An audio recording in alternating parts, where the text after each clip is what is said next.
When tech mogul Camille Clark stood before a room full of desperate job applicants in downtown Seattle, she never expected her life to change forever. "Challenge me and I'll hire you," she laughed dismissively at the quiet man in the back row, assuming he was just another unemployed dreamer wasting her time. But Ronan Montgomery wasn't ordinary. He was a single father hiding a secret that would shake the foundations of everything. Camille thought she knew about success. What happened next left the billionaire CEO speechless and questioning every decision she'd ever made. In just 60 seconds, this mysterious man would reveal a background so extraordinary that it would transform not only Camille's company, but her entire understanding of what it means to be truly successful. This is the incredible true story of how a chance encounter between a powerful executive and a struggling father became a movement that changed thousands of lives, proving that sometimes the most valuable people are hiding in plain sight, waiting for someone brave enough to look beyond the surface. Before we jump back in, tell us where you're tuning in from, and if this story touches you, make sure you're subscribed, because tomorrow, I've saved something extra special for you. The fluorescent lights hummed overhead in the sterile conference room of the Meridian building, casting harsh shadows across the faces of 47 hopeful job applicants. Camille Clark adjusted her Hermes blazer and surveyed the crowd with the calculating gaze that had built her tech empire from nothing into a billion-dollar phenomenon. At 36, she commanded respect in every boardroom from Seattle to Silicon Valley, her razor-sharp intellect matched only by her reputation for ruthless efficiency. Innovation Dynamics, her software development company, had revolutionized how hospitals managed patient data, making her one of the youngest female billionaires in the Pacific Northwest. But today's mass hiring event wasn't about adding another programmer to the payroll. It was about finding someone extraordinary enough to lead her company's most ambitious project yet, developing artificial intelligence that could predict medical emergencies before they happened. "Ladies and gentlemen," Camille began, her voice cutting through the nervous chatter like a blade, "you're here because my company needs the impossible.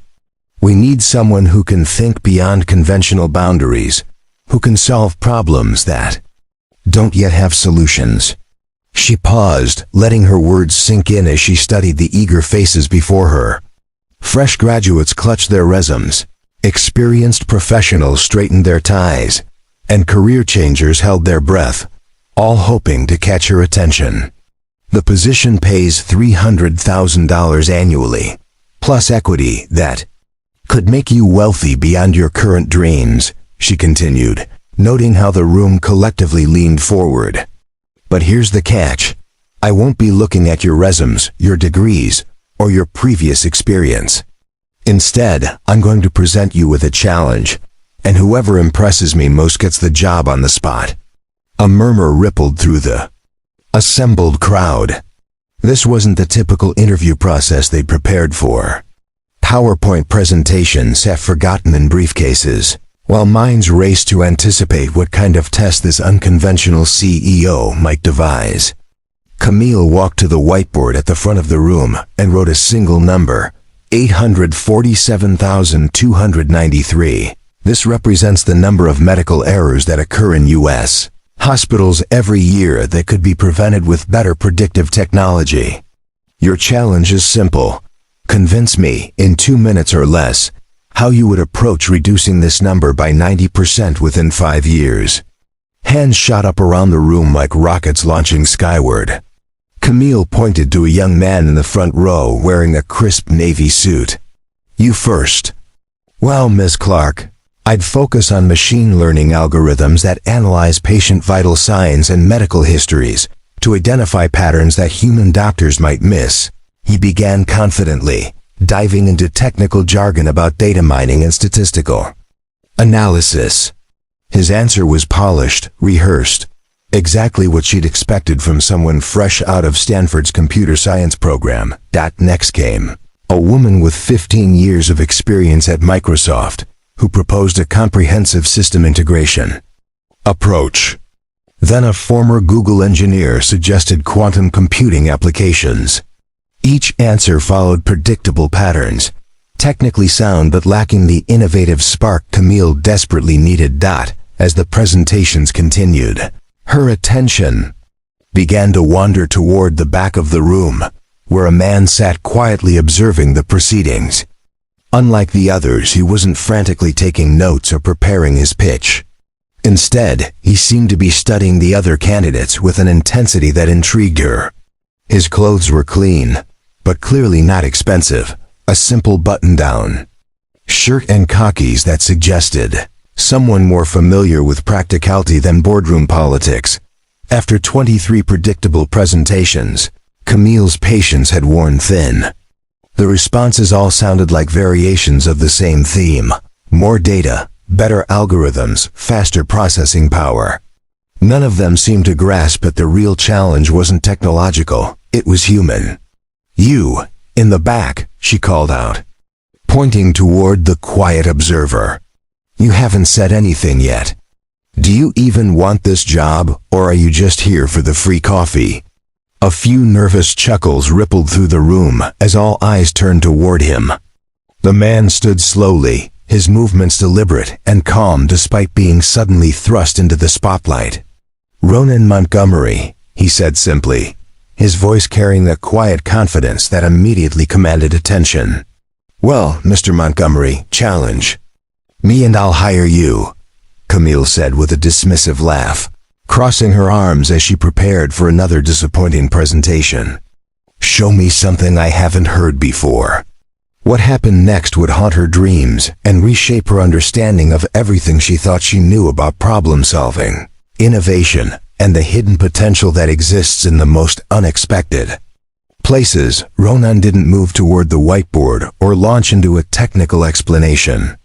Instead, he asked a question that stopped the room cold. "Ms. Clark, when was the last time you spent 24 hours in a hospital room, watching someone you love fight for their life?" The question hit like a physical blow, unexpected and deeply personal. Camille felt her carefully constructed professional demeanor falter for just a moment. "I'm sorry, what does that have to do with everything?" Ronan interrupted gently, his voice carrying a weight that suggested he spoke from experience rather than theory. "Because the 847,000 medical errors you wrote on that board aren't just statistics. They're people. Parents, spouses, sons and daughters whose lives are forever changed by mistakes that could have been prevented." He paused, letting his words settle over the suddenly silent room. "Everyone here has given you technical solutions, better algorithms, faster computers, more sophisticated data analysis. But they're all trying to fix the wrong problem.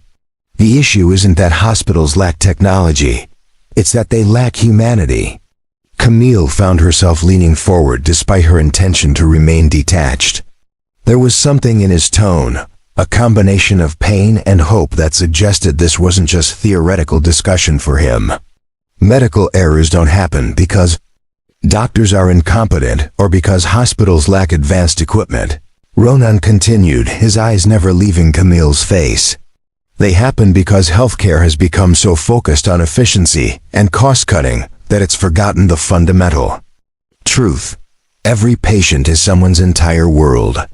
The room had become so quiet that the building's ventilation system seemed thunderously loud. Even the most confident candidates found themselves reconsidering their carefully prepared presentations. "So here's my solution," Ronan said, finally, moving closer to the front of the room. "Before we build better artificial intelligence, we need to restore human intelligence to healthcare. We need to create systems that don't just predict medical emergencies. We need to create environments where those emergencies are less likely to occur in the first place." Camille felt something shift inside her chest, a recognition of truth that she hadn't expected to find in a room full of job applicants. This man wasn't just offering a different approach to the same problem, he was redefining the problem entirely. "You want to reduce medical errors by 90%? Ronan asked, his question hanging in the air like a challenge. "Stop thinking like a software company and start thinking like a family member who's terrified of losing someone they love." The silence that followed was profound and uncomfortable, filled with the weight of a perspective that none of them had considered.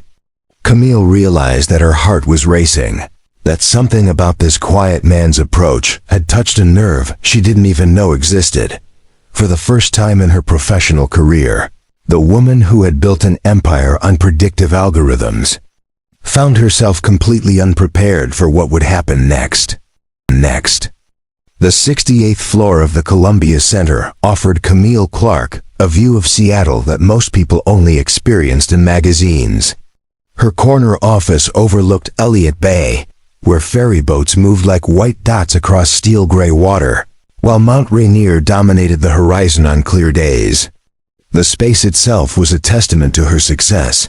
Floor-to-ceiling windows, imported Italian furniture, and original artwork that had been featured in Architectural Digest's Power Offices of the Pacific Northwest issue, Innovation Dynamics, occupied 3 full floors of Seattle's tallest building, housing over 400 employees whose work touched millions of lives daily.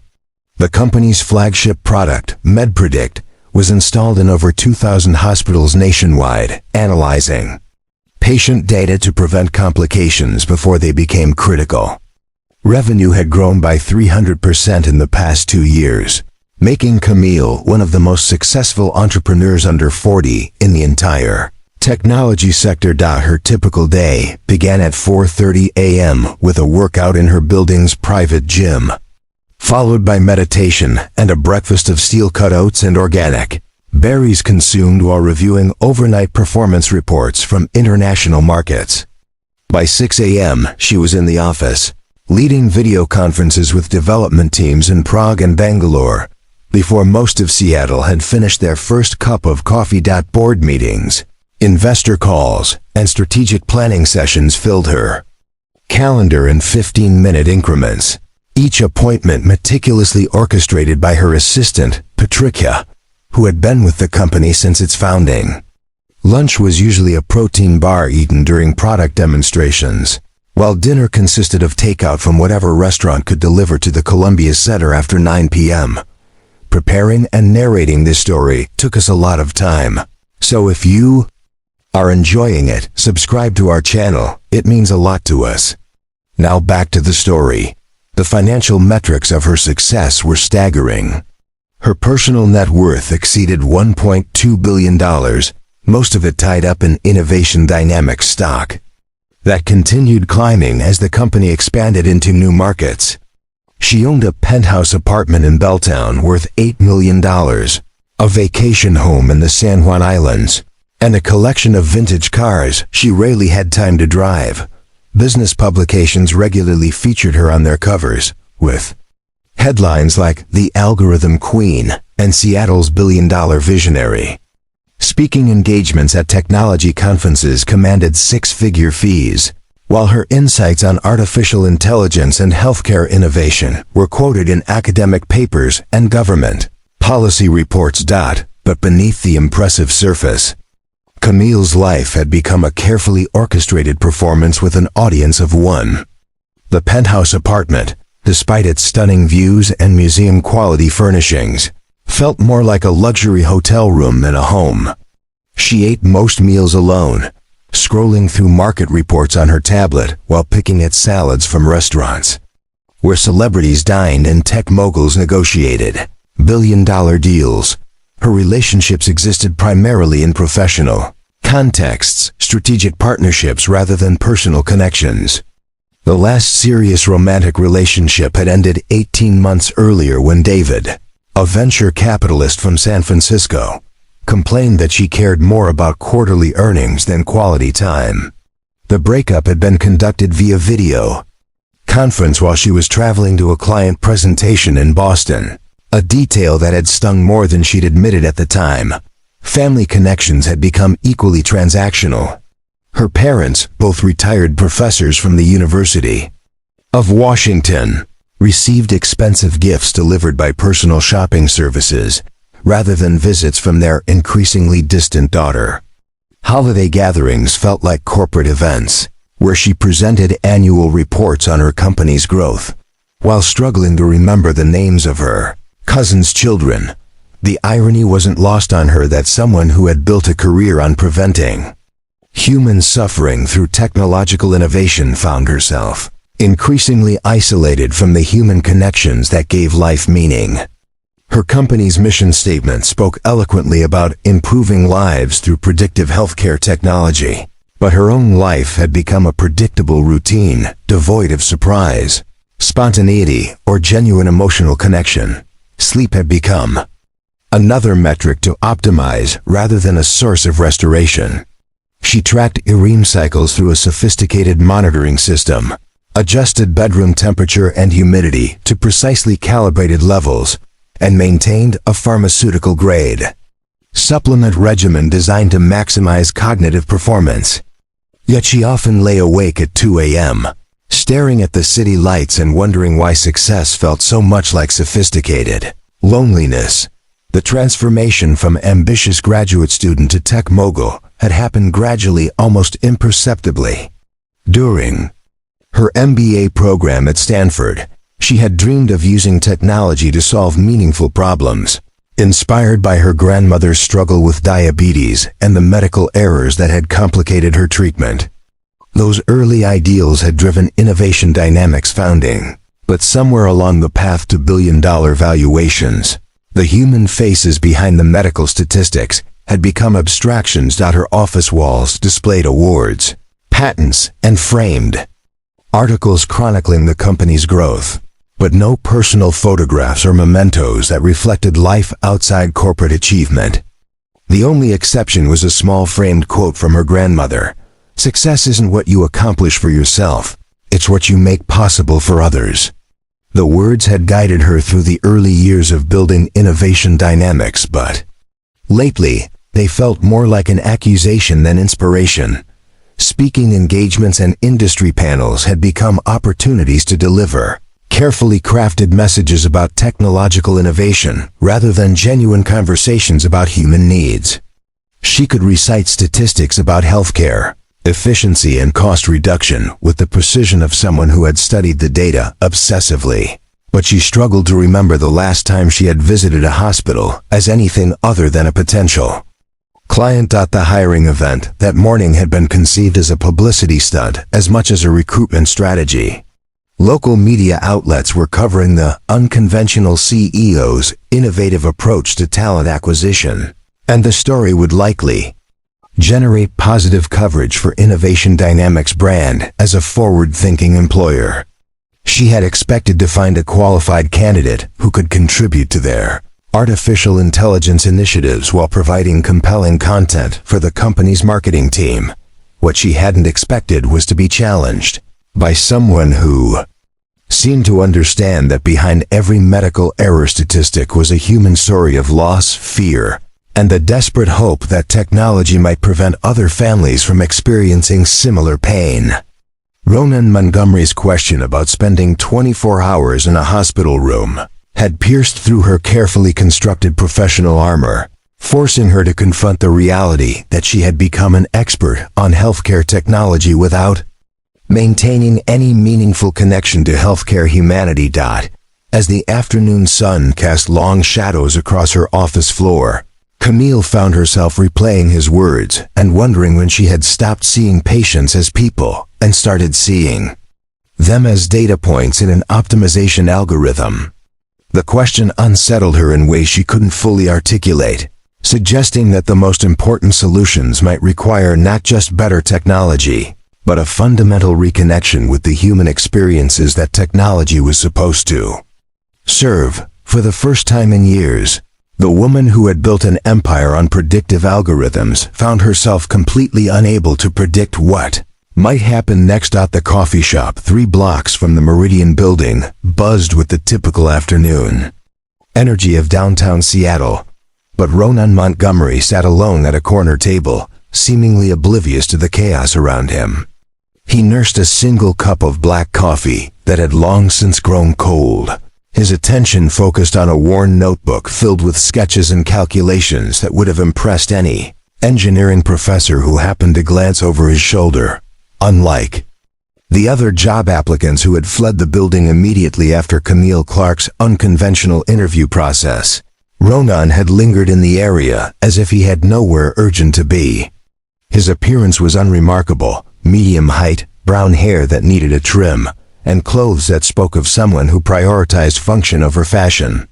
But there was something in his posture, the way he held himself, that suggested depths. Beneath the ordinary surface, the notebook he worked in was filled with designs that defied easy categorization.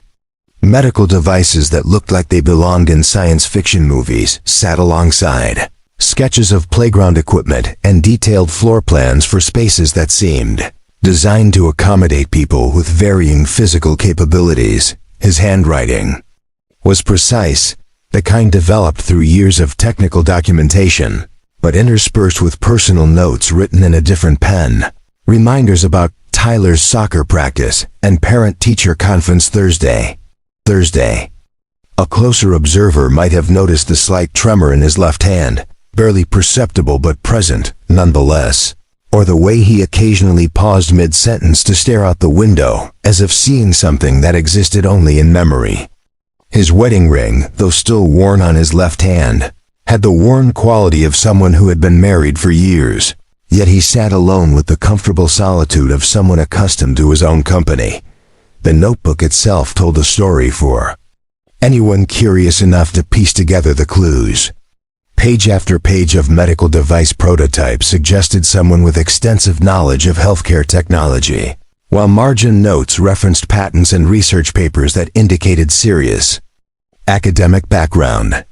Yet mixed throughout were simpler sketches, modifications to standard wheelchairs, designs for sensory-friendly environments, and detailed studies of how to make public spaces more accessible for people with developmental differences. When his phone buzzed with a text message, Ronan's entire demeanor shifted.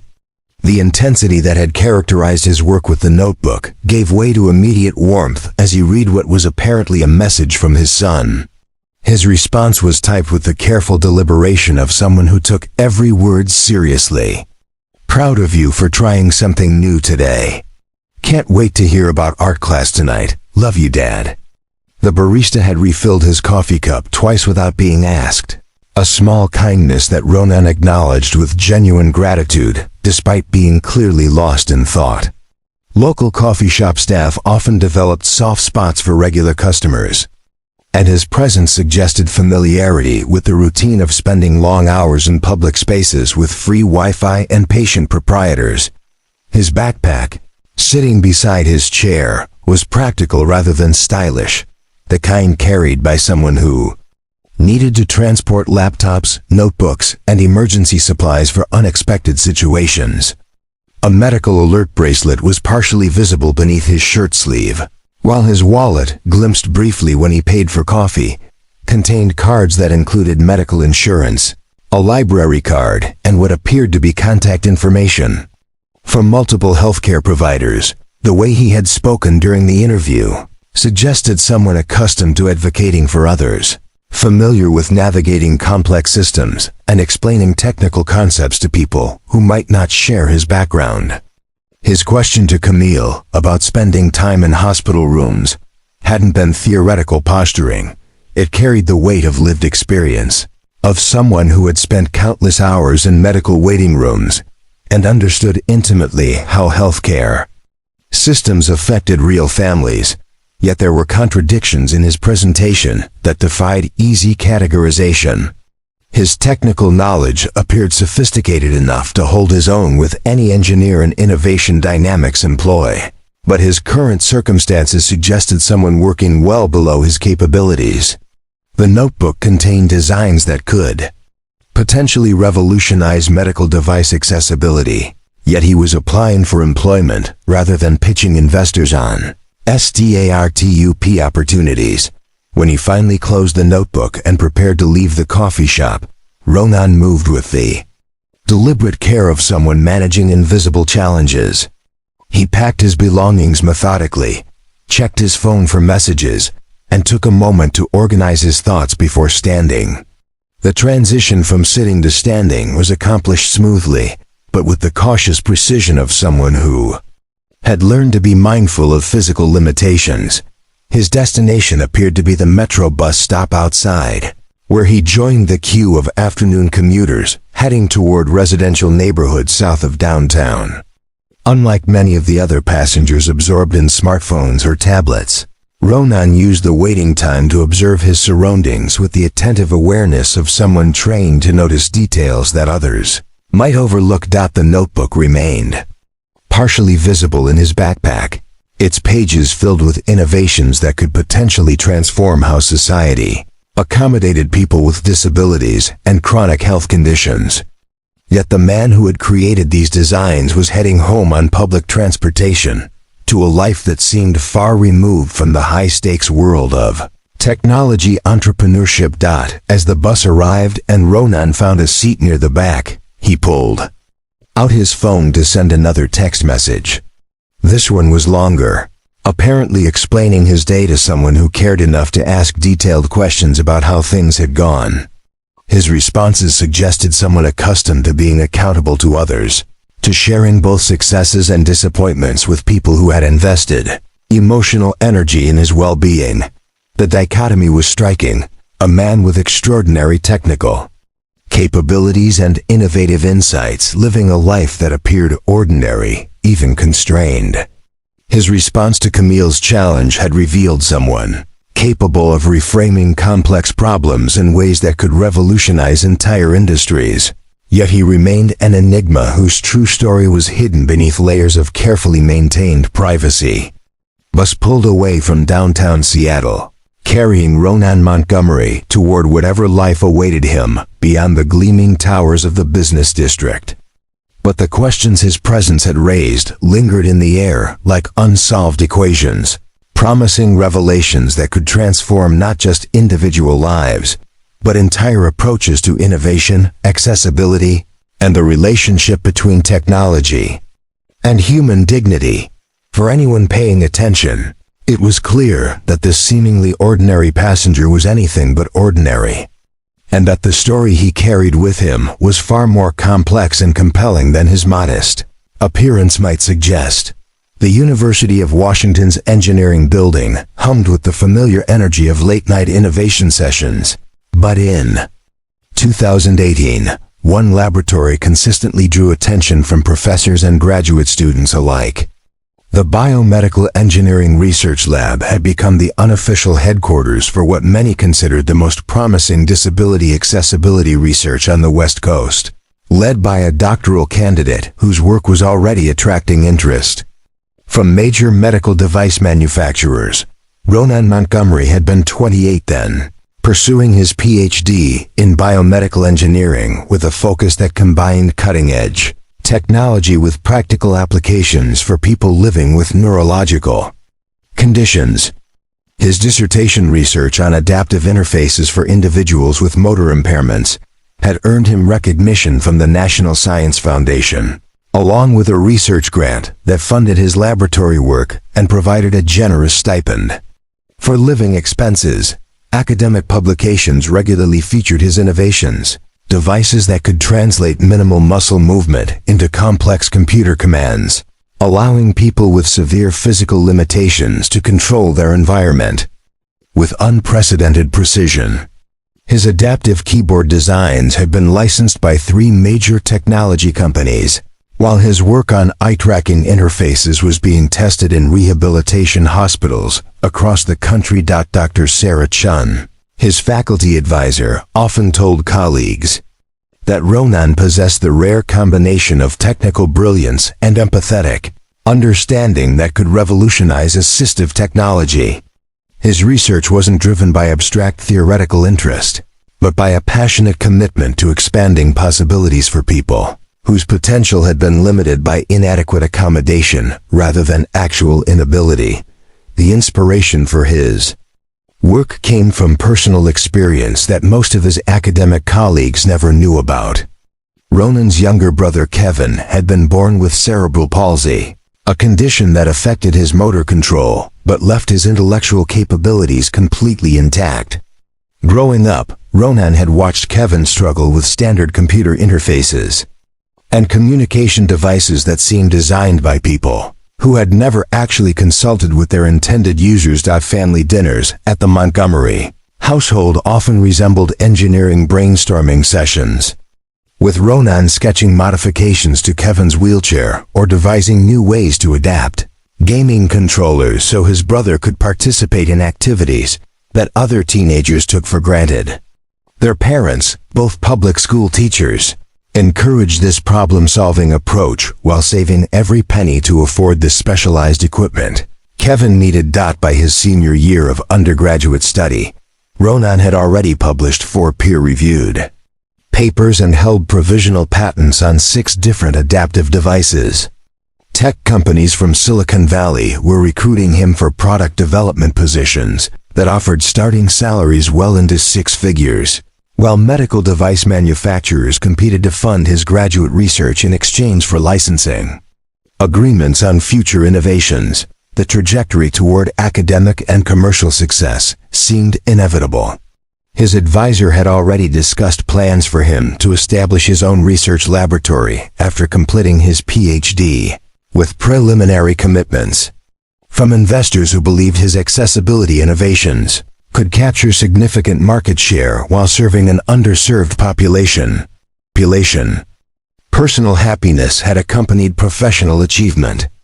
During his second year of graduate school, Ronan had met Catherine Walsh, a social worker specializing in disability advocacy, who shared his passion for expanding opportunities for people with diverse abilities. Their relationship developed naturally from shared values and complementary expertise. She understood the social and policy barriers that limited access to opportunities, while he developed technological solutions that could overcome practical limitations. Catherine's work with families navigating disability services had taught her to see beyond medical diagnoses to the unique potential each individual possessed when provided with appropriate support and accommodation. Her insights helped Ronan refine his device designs, ensuring they addressed real-world needs rather than theoretical problems identified in laboratory settings. Their wedding, in June 2019, had been a celebration that reflected their shared commitment to inclusive community building. The ceremony took place in an accessible venue, with accommodations for guests with various disabilities and a reception that demonstrated how thoughtful planning could create environments where everyone could participate fully. The following year brought Tyler's birth, a joyful expansion of their family that filled their modest apartment near campus with the chaos and wonder of new parenthood. Ronan adapted his research schedule to share overnight feedings and diaper changes, often working through complex engineering problems, while rocking his son to sleep in the early hours of morning. Life had seemed to be unfolding according to plan. PhD completion scheduled for 2021, followed by either launching a startup focused on accessibility technology or accepting a faculty position that would allow him to continue research while building a sustainable career. Catherine's advocacy work was gaining recognition from state agencies, while Tyler's development progressed normally through all the milestones that first-time parents tracked with such careful attention. The diagnosis came without warning during a routine checkup in February 2021. Catherine had been experiencing headaches and occasional confusion that they attributed to sleep deprivation from caring for a toddler while maintaining demanding professional schedules. But the MRI revealed something far more serious than parental exhaustion: glioblastoma multiforme, an aggressive brain tumor with a prognosis that shattered their carefully constructed plans like glass hitting concrete. Stage 4, the oncologist explained gently, which meant treatment focused on quality of life rather than cure, measured in months rather than years. The next 18 months became a devastating education in how quickly circumstances could transform successful, independent people into families dependent on medical systems, insurance bureaucracies, and the kindness of extended support networks. Catherine's condition deteriorated rapidly despite aggressive treatment, requiring constant care that made Ronan's continued academic work impossible. He took a leave of absence from his PhD program to become her primary caregiver, learning to navigate feeding tubes, medication schedules, and the complex logistics of home health care. Tyler, barely 2 years old, required explanation for why mommy couldn't play the way she used to, why daddy seemed sad even when he smiled, and why their apartment filled with medical equipment that made ordinary activities complicated. Catherine's death in August 2022 left Ronan to face single parenthood while processing grief that threatened to overwhelm his capacity for basic functioning. The life insurance provided some financial breathing room, but not enough to support extended time away from employment. His research, abandoned mid-project, became another casualty of circumstances beyond anyone's control. Returning to complete his PhD seemed impossible with Tyler requiring constant attention and stability. The academic community that had once celebrated Ronan's potential gradually forgot about the promising researcher, who had simply disappeared from conferences and publications. Patents expired, research grants were reassigned, and the accessibility innovations that could have transformed thousands of lives remained trapped in notebooks and computer files that no one else could interpret. The transition from celebrated researcher to struggling single father happened gradually, each practical compromise leading inevitably to the next. Part-time work provided some income and health insurance, but prevented the focused attention that groundbreaking research required. Tyler's need for stability and routine took precedence over professional ambitions, while grief counseling and single-parent support groups consumed time that had once been devoted to laboratory work. By 2024, Ronan Montgomery had become someone whose extraordinary potential remained hidden beneath the practical necessities of single parenthood and economic survival. His innovative mind still active, but focused on immediate needs rather than revolutionary breakthroughs. The alarm clock's persistent buzzing at 5:30 a.m. marked the beginning of another carefully orchestrated day in the Montgomery household, where every minute was scheduled with the precision of a NASA mission launch. Ronan rolled out of bed with the practiced quiet of someone who had learned to move without waking a sleeping 7-year-old in the next room, his body protesting the early hour with joint stiffness that seemed to worsen each passing month. Their apartment in the Ballard neighborhood was clean but cramped, a 2-bedroom unit in a complex built during the 1980s, where the walls were thin enough that Tyler's occasional nightmares could wake neighbors, and the plumbing made ominous sounds that required constant vigilance. The rent consumed 43% of Ronan's monthly income from his job at Northwest Technical Services, where he troubleshot computer networks for small businesses across Seattle. The work was steady and provided health insurance, 2 factors that mattered more than the fact that his engineering expertise was dramatically underutilized installing email servers and fixing printer connections. His supervisor, Janet Miller, was kind enough to offer flexible scheduling when Tyler had medical appointments or school events, but the hourly wage barely covered basic expenses even with careful budgeting. Morning routines required military-level coordination. Tyler had inherited his mother's stubborn independence along with her dark hair and questioning intelligence. But school mornings remained challenging due to sensory processing issues that made certain clothing textures unbearable, and unexpected schedule changes devastating. Ronan had learned to prepare 3 different breakfast options, lay out clothes the night before, and maintain backup plans for backup plans. The breakfast conversation typically involved Tyler's detailed analysis of whatever book he was currently reading, usually something several grade levels above his age, while Ronan mentally reviewed the day's logistics. Drop-off at Jefferson Elementary by 7:45. Bus commute to downtown for his 8:30 start time. Lunch eaten while responding to emails from Tyler's teachers about homework assignments or social situations that required parental attention. Tyler's educational needs added layers of complexity that challenged even Ronan's engineering problem-solving abilities. High intellectual capabilities combined with attention differences meant that regular Classroom instruction often bored him to the point of disruptive behavior, while his sensitivity to noise and bright lights required accommodations that not all teachers understood or consistently implemented. Parent-teacher conferences had become elaborate negotiations where Ronan advocated for modifications that would help Tyler succeed without seeming to demand special treatment that might generate resentment from staff already overwhelmed by large class sizes and limited resources.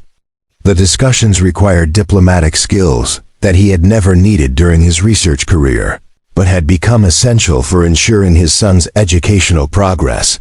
Financial pressure created a constant undercurrent of stress that affected every decision. Health insurance covered basic medical care, but not the occupational therapy sessions that helped Tyler manage sensory overload, or the educational testing that could identify specific learning differences and appropriate interventions. Ronan's evening hours were often spent researching free or sliding scale services, filling out paperwork for assistance programs, and calculating whether they could afford enrichment activities that might help Tyler develop social connections. Notebook that accompanied Ronan everywhere contained not just innovative device designs, but also meticulous budget tracking, appointment schedules, and contingency plans for various scenarios that single parents learn to anticipate. Emergency fund calculations shared pages with sketches for accessibility improvements, while grocery lists were written beside ideas for adaptive technology that could transform lives if he ever found time to develop them properly. Sleep remained elusive despite exhaustion that seemed to accumulate with each passing week.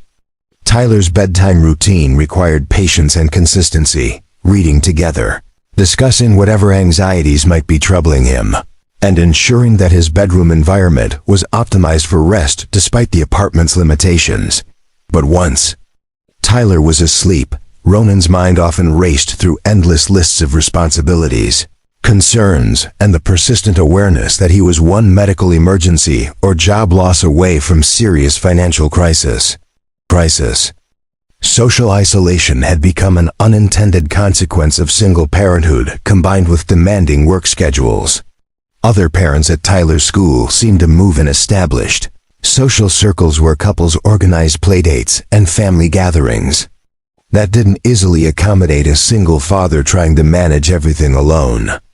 Professional connections from his research days had faded through years of absence from conferences and academic events. The grief over Catherine's death remained present, but transformed. No longer the acute devastation of immediate loss, but a chronic ache that influenced every decision. Tyler's questions about his mother required careful responses that honored her memory, while helping him process emotions too complex for his age. Photographs throughout their apartment served as reminders of the life they had shared, and the future they had planned before illness rewrote their story. Healthcare navigation had become a part-time job in itself. Tyler's pediatrician appointments, regular checkups to monitor his development, and preventive care coordination consumed hours each month. Ronan's own health had suffered from years of prioritizing everyone else's needs, deferred dental work, skipped annual physicals, and stress-related symptoms that he managed through caffeine and determination rather than proper medical attention. Commute between Ballard and downtown Seattle provided thinking time that Ronan both treasured and dreaded. Public transportation offered opportunities to review work emails and plan Tyler's evening activities, but also created space for his mind to drift toward the research projects he had abandoned and the innovations that remained trapped in his notebooks. The gap between his current circumstances and his former potential felt like a physical weight that grew heavier with each passing month.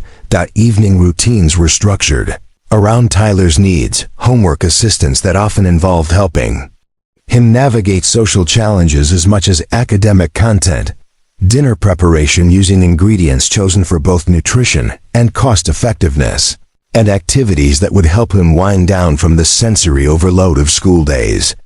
Bath time conversations revealed Tyler's remarkable insights about his classmates and teachers, along with questions about why other families seemed to have more resources and opportunities. The isolation of single parenthood was most acute during weekend mornings when other families filled parks and community centers with the easy chaos of multiple adults sharing responsibilities.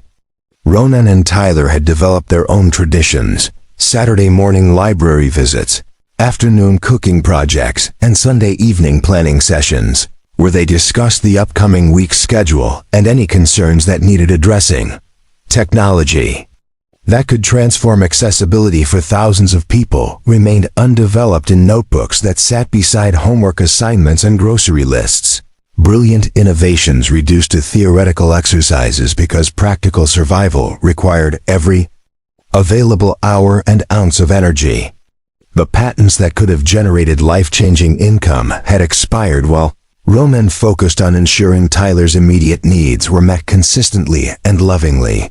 Despite the overwhelming challenges, moments of pure joy still broke through the logistical complexity. Tyler's excitement about discovering a new book, his thoughtful questions about how things worked, and his unconscious modeling of the empathy and resilience he witnessed daily in his father created pockets of hope that sustained them both through the most difficult periods. But as Ronan stood at the bus stop each morning, watching Tyler wave from the school entrance before disappearing into his day, the weight of unrealized potential and constrained possibilities felt like carrying a backpack filled with stones that grew heavier with each step toward a future that bore no resemblance to the life he had once imagined possible. The executive search firm Camille typically employed for senior-level positions charged $50,000 for comprehensive background investigations, but their standard process seemed inadequate for understanding the enigma that was Ronan Montgomery.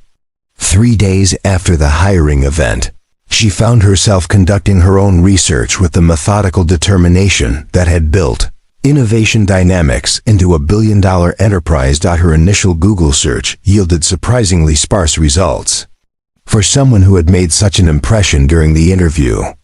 A few scattered references to academic publications appeared in engineering databases, but nothing recent enough to explain his current circumstances or comprehensive enough to satisfy her growing curiosity about his background. The breakthrough came when she expanded her search parameters to include University of Washington academic records. Suddenly, a different picture began emerging: conference presentations from 2018 and 2019 that showcased innovations in adaptive technology, research grants from the National Science Foundation, and collaborative projects with medical device manufacturers that suggested someone operating at the highest levels of biomedical engineering. Dr. Sarah Chun, still listed as a faculty member in the UW Biomedical Engineering Department, agreed to meet for coffee at a cafe near the university campus.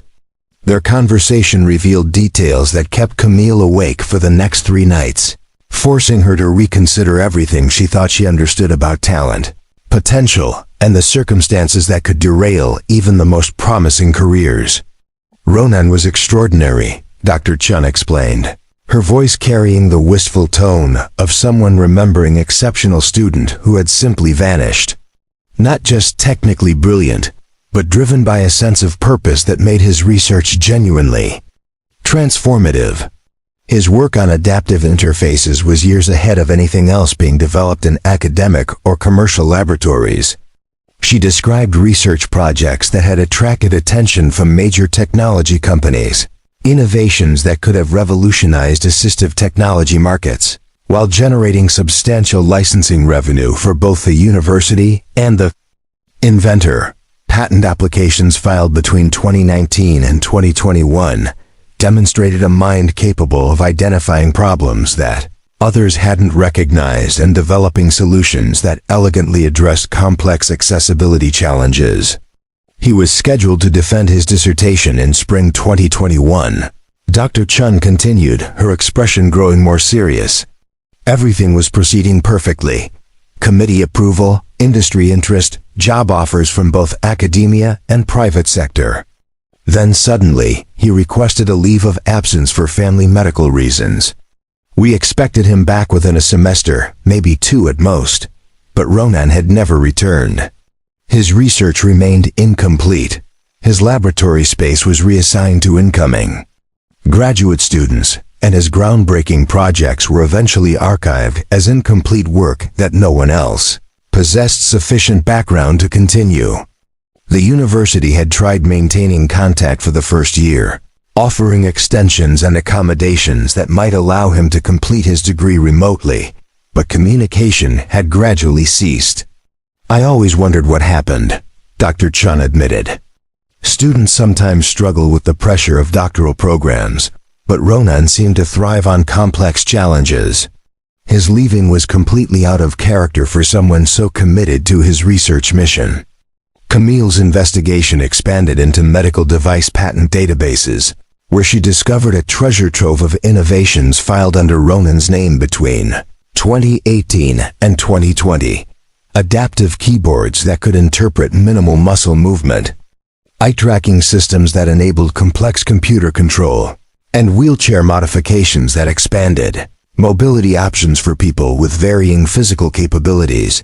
Each patent application told the story of someone who understood disability not as limitation but as an opportunity to rethink fundamental assumptions about how technology could serve human needs.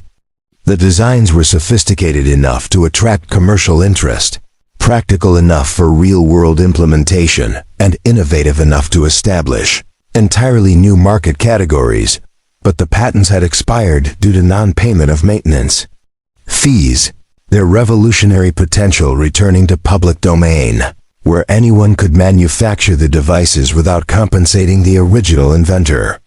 The timing suggested someone whose circumstances had changed so dramatically that protecting intellectual property became impossible despite its potential value.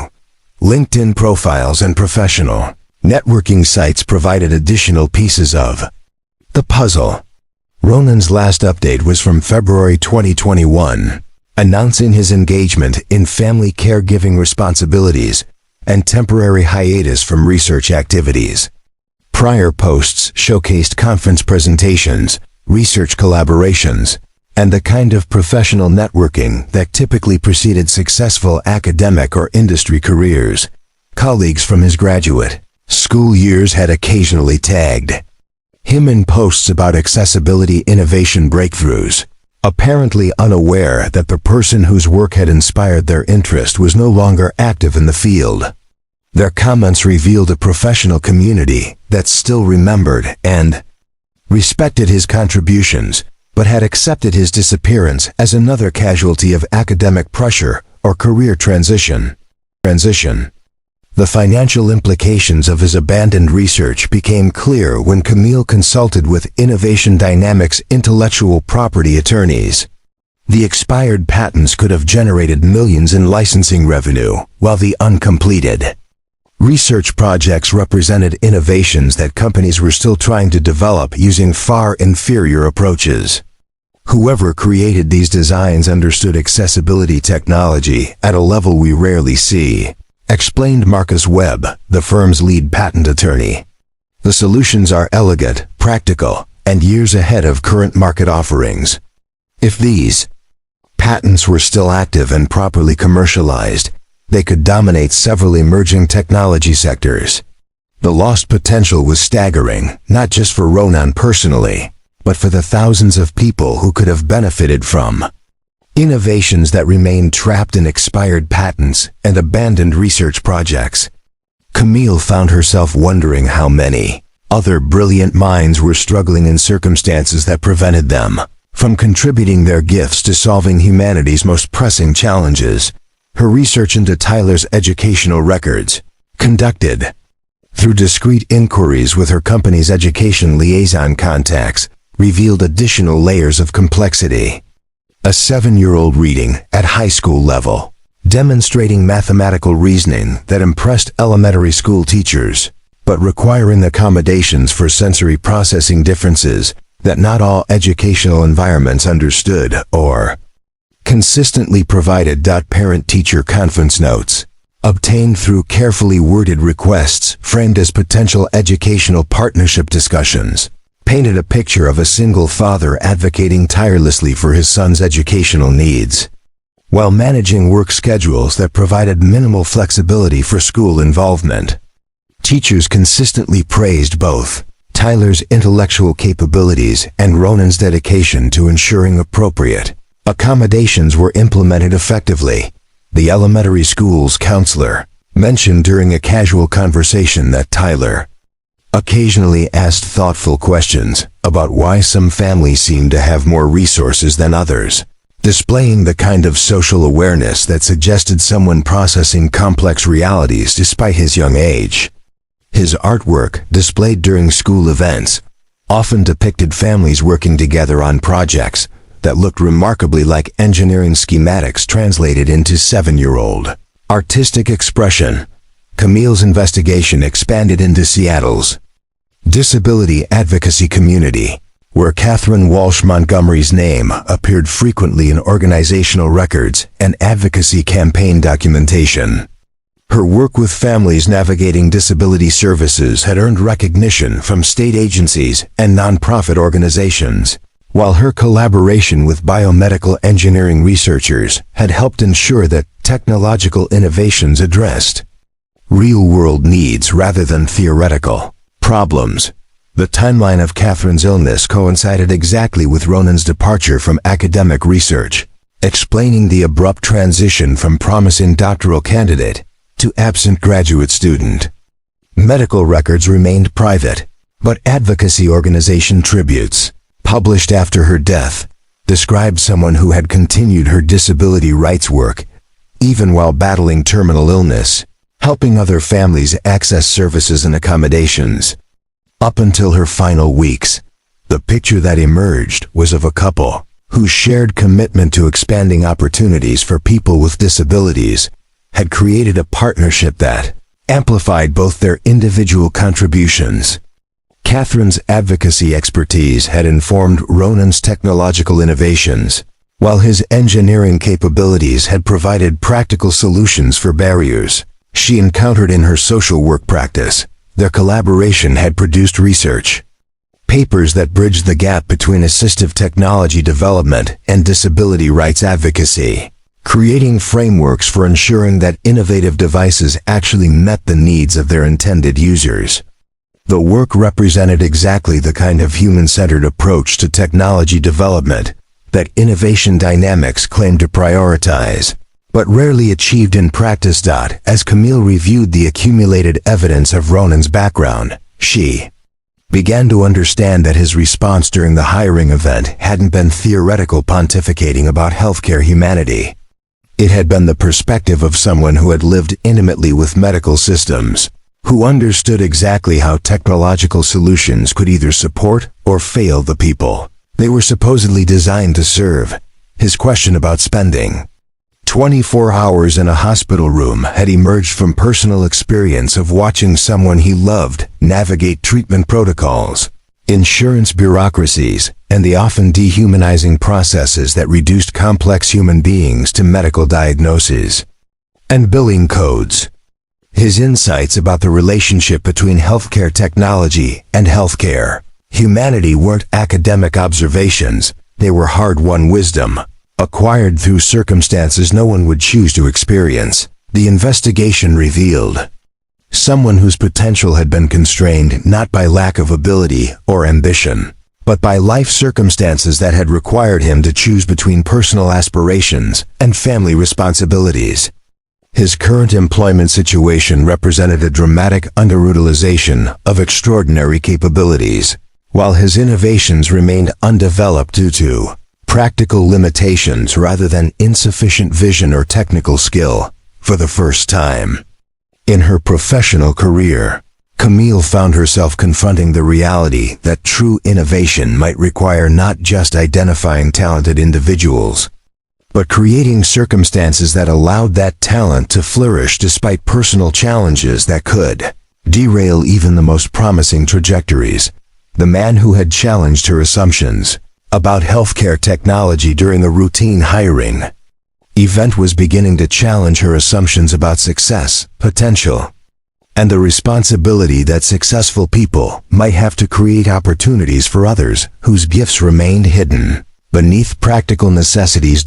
As she sat in her corner office overlooking Elliott Bay, surrounded by the evidence of Ronan Montgomery's extraordinary background and constrained present, Camille began to wonder whether innovation dynamics' next breakthrough might come not from hiring someone to solve problems they had already identified, but from creating space for someone to pursue innovations they didn't yet know they needed.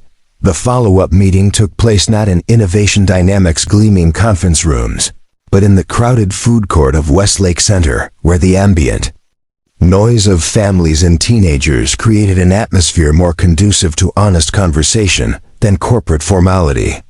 Camille had suggested the unconventional location, partly to put Ronan at ease, but mostly because she was beginning to understand that meaningful discussions required environments where people could speak as human beings rather than professional personas.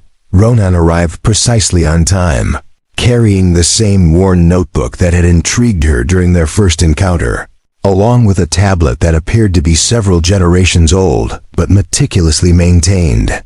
His appearance was neat but clearly reflected someone who invested money in functionality rather than fashion. Clean jeans, a button-down shirt that had been pressed but showed signs of regular wear, and shoes that prioritized comfort over style. "Thank you for meeting me," Camille began, then paused as she realized how inadequate standard professional courtesy seemed given what she had discovered about his background. "Actually, I need to be honest with you.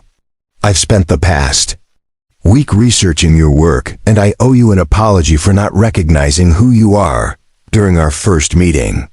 Ronan's expression shifted from polite attention to something more guarded, the look of someone who had learned to be cautious when people expressed sudden interest in his background. "Dr. Chen mentioned that someone from your company had contacted her," he said quietly. "I assume you discovered that I'm not exactly what I appeared to be during the hiring event." "You're exactly what you appeared to be," Camille replied, surprising them both with the intensity of her response. "Someone who understands that behind every technological challenge is a human story that matters more than the algorithm." "What I didn't realize is that you've spent years developing solutions for problems that my company has been struggling to address using entirely wrong approaches." She opened her laptop and displayed a presentation she had prepared, but instead of corporate slides filled with market analysis and profit projections, the screen showed patent diagrams and research papers that chronicled Ronan's abandoned innovations. These adaptive interface designs could revolutionize how people with motor impairments interact with medical monitoring systems. "Your eye-tracking research addresses accessibility challenges that we've been trying to solve for 3 years without success." Ronan studied the displayed materials with the careful attention of someone seeing their past work presented in a context they hadn't anticipated. "Those patents expired," he said finally. "The research was never completed. Even if the ideas had merit, they exist only as theoretical frameworks without practical implementation or clinical testing. But they could be completed," Camille said, her voice carrying an excitement that she struggled to contain. "Innovation Dynamics has the resources, the testing facilities, and the regulatory expertise to transform these concepts into products that could help thousands of people. What we've been missing is the foundational understanding that you developed during your doctoral research." The conversation that followed revealed layers of complexity that neither of them had anticipated. When they agreed to meet, Ronan described the practical challenges that had forced him to abandon his research, the impossibility of maintaining laboratory schedules while providing round-the-clock caregiving, the financial pressure that made patent maintenance fees unaffordable, and the gradual erosion of professional connections that occurred when survival took precedence over career advancement. "Catherine used to say that my research mattered because it could expand possibilities for people like her brother," Ronan explained, his voice growing softer as he shared memories that clearly remained painful to discuss. "Kevin has cerebral palsy, and we spent years modifying standard technology so he could participate in activities that other people take for granted. Every device I designed was tested first by Kevin, because he could identify usability problems that engineering specifications never addressed. Camille listened with growing understanding as Ronan described the human-centered design process that had guided his research, not starting with technological capabilities and finding applications, but starting with human needs and developing technology sophisticated enough to meet those needs elegantly and affordably. It was exactly the approach that Innovation Dynamics claimed to use, but rarely implemented with the depth of empathy that Ronan's work demonstrated. Your current situation, Camille said carefully, supporting Tyler while working in a position that doesn't utilize your capabilities, that must be incredibly frustrating for someone with your background and potential. Ronan's response revealed a perspective that challenged fundamental assumptions about success and fulfillment that had guided Camille's entire career. "I'm not frustrated," he said, surprising her with his sincerity. "Tyler is the most important thing I'll ever create. Ensuring his well-being and happiness matters more than any patent or research publication. But you're right that it sometimes feels like potential is being wasted when I see problems that I know how to solve, but lack the resources and time to address properly." The breakthrough moment came when Tyler himself appeared at their table, having finished his after-school program earlier than expected. Camille watched as Ronan's entire demeanor transformed, his face lighting up with genuine joy as he introduced his son with obvious pride and affection. Tyler was remarkable, articulate beyond his years, curious about everything around him, and comfortable engaging with adults in ways that suggested someone accustomed to meaningful conversations. But what struck Camille most was the unconscious way he accommodated his father's needs, organizing papers that had scattered across the table and positioning himself to minimize background noise that seemed to cause Ronan subtle but noticeable discomfort. "Dad, did you tell her about the playground project?" Tyler asked, apparently unaware that he was revealing information that hadn't yet been shared. "The one where you designed equipment that kids like me can use without getting overwhelmed by too much noise and brightness." Ronan's expression suggested mild embarrassment at having his personal projects mentioned, but Tyler continued enthusiastically. "He makes drawings of things that could help people, but then he says we can't build them because they cost too much money. I told him that maybe someone with lots of money would want to help, but he says it's more complicated than that." The child's innocent observation cut through weeks of professional complexity to identify the core issue with startling clarity. Resources existed to develop innovations that could transform lives, but connecting those resources with innovative minds required relationships and circumstances that weren't easily established through traditional employment or investment channels. Camille found herself studying the interaction between father and son, noting how Ronan's protective instincts balanced with respect for Tyler's independence, how he provided guidance without overwhelming the boy's natural curiosity, and how their communication reflected years of navigating challenges together. The partnership they had developed was built on mutual understanding, shared problem-solving, and the kind of trust that could only emerge from facing difficulties as a team. "Tyler," Camille said, addressing him directly with the same respect, she would show any intelligent person. Your dad's designs could help many families like yours. Would you be interested in seeing some of his ideas turned into real products that people could actually use? The conversation that followed transformed what had begun as a professional consultation into something far more personal and significant. Tyler's questions about how technology could make life easier for people with different needs revealed someone who had inherited both his parents' empathy and his father's analytical thinking. His suggestions for improving accessibility often addressed problems that even sophisticated engineers hadn't considered. Ronan watched his son engage with Camille's questions with a mixture of pride and protective concern, clearly torn between wanting to showcase Tyler's remarkable capabilities and ensure that the boy wasn't being overwhelmed by adult expectations or pressures. The balance he maintained suggested years of experience helping Tyler navigate situations where his intellectual gifts might create unrealistic expectations from adults who didn't understand his other needs.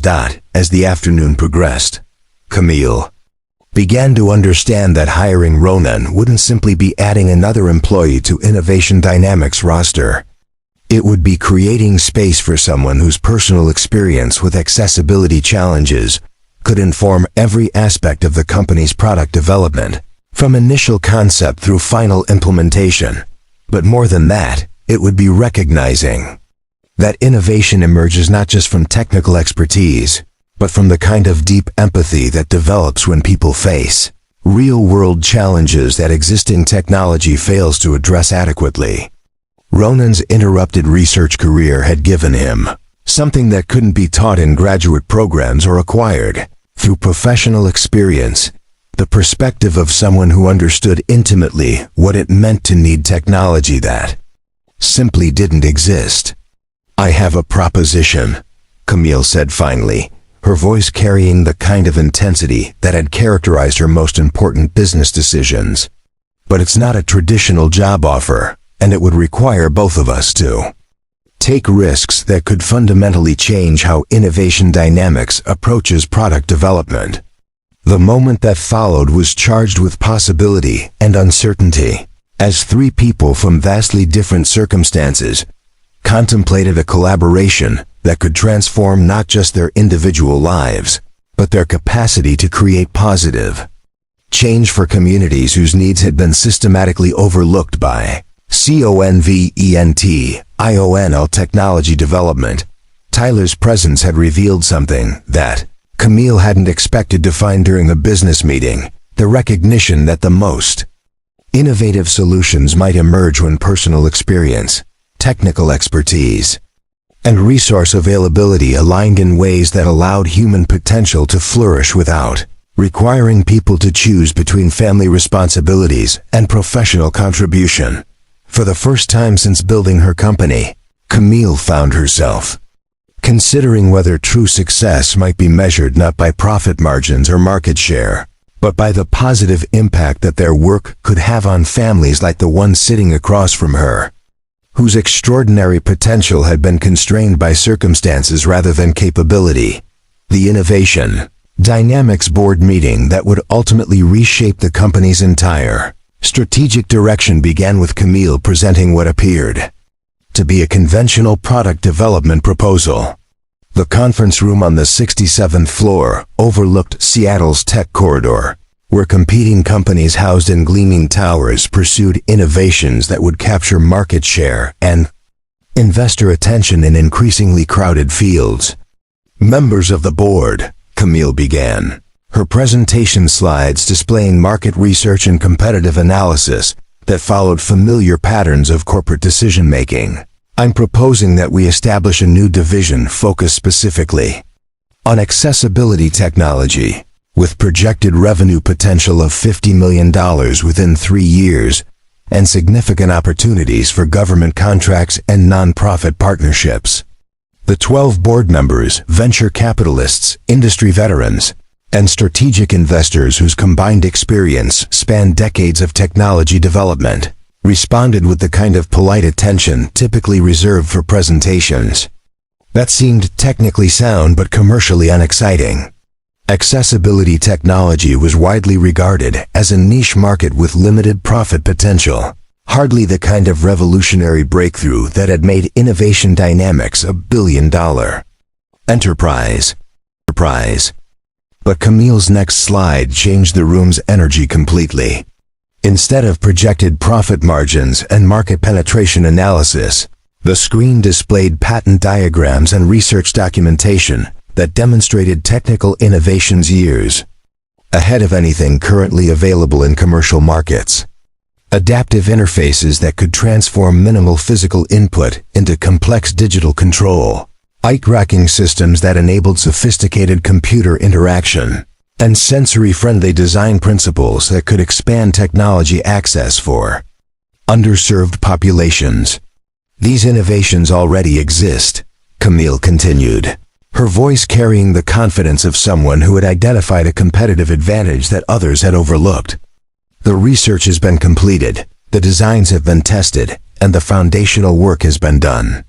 What's been missing is the resources and infrastructure to transform these concepts into products that can reach the people who need them most. Dr. Elizabeth Morrison, the board's technology advisor and former Stanford engineering professor, leaned forward with obvious interest. Where did this research originate? These designs address problems that our development teams have been struggling with for years, but the approaches shown here are far more sophisticated than anything we've seen from university laboratories or competing companies. Camille's answer introduced the board to Ronan Montgomery, but not as a potential employee whose background would be evaluated according to conventional hiring criteria.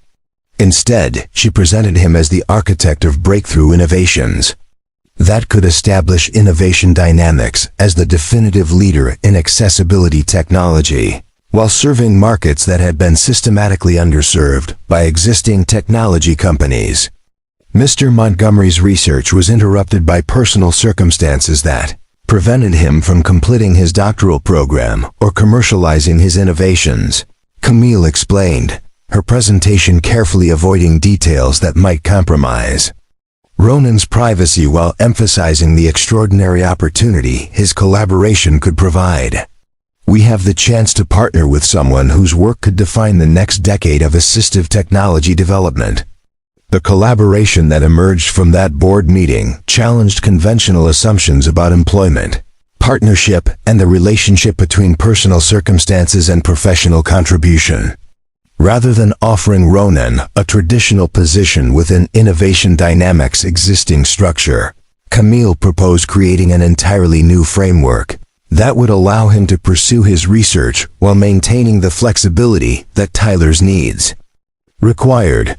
The Adaptive Technology Research Division was established with Ronan as its founding director, but reporting structures and performance expectations were designed around outcomes rather than office hours, innovation rather than administrative compliance.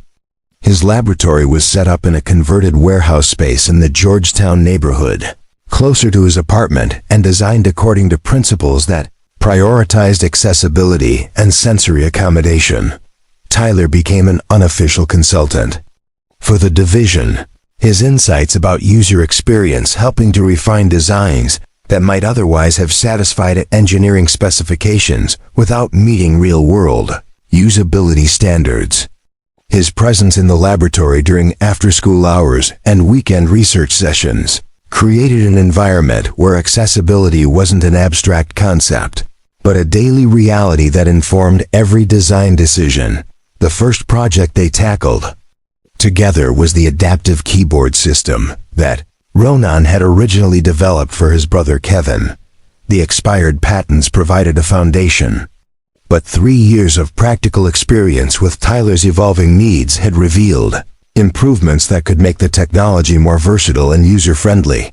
Camille found herself spending increasing amounts of time in the Georgetown laboratory, initially to monitor project progress and ensure that Innovation Dynamics investment was generating appropriate returns.